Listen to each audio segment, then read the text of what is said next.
Hi welcome back to Hasni Rajapudi. నేనండి మీ హాస్ని రాజపుడిని. ఇప్పుడు నేను ఈవినింగ్ స్నాక్స్ గా ఈ ఉదయం చేసిన ఇడ్లీలు మిగిలినాయి. ఆ ఇడ్లీని ఉప్మా చేస్తున్నా. ఇడ్లీ ఉప్మా చేస్తున్నా. చూడండి, ఇదిగోండి ఇడ్లీలు చూపెట్టినా. ఇడ్లీలు చూపెట్టు. ఇదిగోండి ఉదయాన్ని ఇడ్లీలు మిగిలినాయి. ఇవి ఇప్పుడు వీటితోటి ఉప్మా చేస్తున్నా. ఫస్ట్ ఇలా ఇడ్లీలంతా ఇలా చేసుకొని ఇదిగోండి ఇలా స్మాష్ చేసుకొని ఇడ్లీలను దీన్ని తాలింపు వేసుకున్నాము.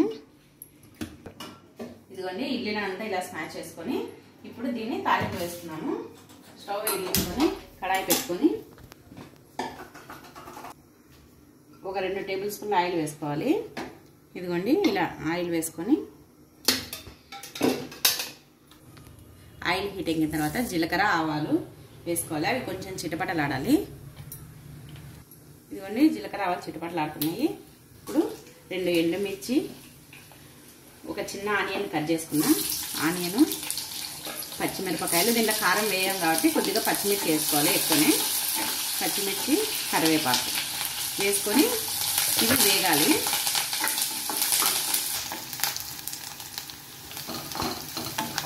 చూడండి ఇవి వేగుతున్నాయి కదా. ఇంకా కొద్దిగా లైట్ బ్రౌన్ కలర్ రావాలి.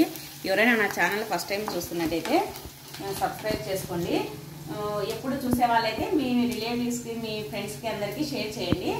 ఖచ్చితంగా సబ్స్క్రైబ్ చేసుకోండి. మంచి మంచి వీడియోలు పెడుతుంటాము. ఇదిగోండి ఇలా వేగింది కదా.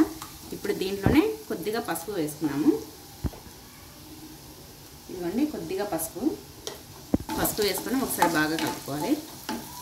కలుపుకొని దీంట్లో టేస్ట్కు తగినంత ఉప్పు వేసుకోవాలి. ఆల్రెడీ ఇడ్లీలో ఉప్పు ఉంటుంది కదా, అందుకోసమని ఎక్కువ వేసుకోవద్దు, కొద్దిగానే వేసుకోండి. ఇదిగోండి ఇవన్నీ ఆనియన్స్ కాగినాయి కదా. ఇప్పుడు స్మాష్ చేసి పెట్టుకున్న ఈ ఇడ్లీ దాన్ని వేద్దాము. వేసి ఇదంతా కలిసేటట్టు బాగా కలుపుకోవాలి.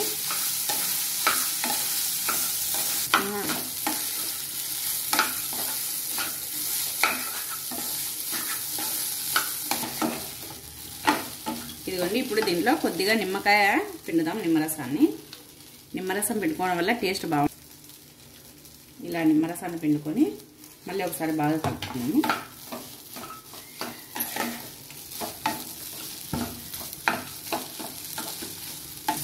ఇదిగోండి అంతా కలుపుకున్నాం కదా. ఇప్పుడు పైన కొత్తిమీర చల్లుకున్నాము. కొత్తిమీర చల్లుకొని ఒకసారి కలుపుకొని స్టవ్ ఆపేసుకున్నాము. అంతే, వేడివేడిగా ఉండే ఇడ్లీతో ఉప్మా రెడీ అయిపోయింది. అంతే అండి, 5 మినిట్స్లో తయారు చేసుకోవచ్చు. ఉదయం ఇడ్లీలు మిగిలితే సాయంత్రం ఈ విధంగా పిల్లలకు చేసి పెట్టండి. చాలా ఇష్టంగా తింటారు. మీకు ఈ వీడియో నచ్చినట్లయితే ప్లీజ్ సబ్స్క్రైబ్ చేసుకోండి. ఇదిగోండి అంతే ఆపేస్తున్నాయి. ఇప్పుడు సర్వింగ్ ప్లేట్లోకి తీస్తాము. ఇదిగోండి సర్వింగ్ ప్లేట్లోకి తీస్తున్నాము. వేడివేడిగా టేస్టీగా ఉండే ఇడ్లీతోటి ఉప్మా రెడీ అయిపోయింది.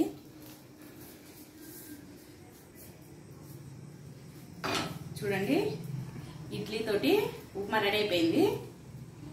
చూడండి, మీకు ఈ వీడియో నచ్చిందా? ఈ వీడియో నచ్చినట్టయితే ప్లీజ్ లైక్ చేయండి, షేర్ చేయండి, సబ్స్క్రైబ్ చేయండి. మీ రిలేటివ్స్కి, మీ ఫ్రెండ్స్కి అందరికీ షేర్ చేయండి. ఇలా సింపుల్గా ఈవినింగ్ పూట పిల్లలకి చేసి పెట్టండి. ఎంతో ఇష్టంగా తింటారు. Thank you for watching. Bye.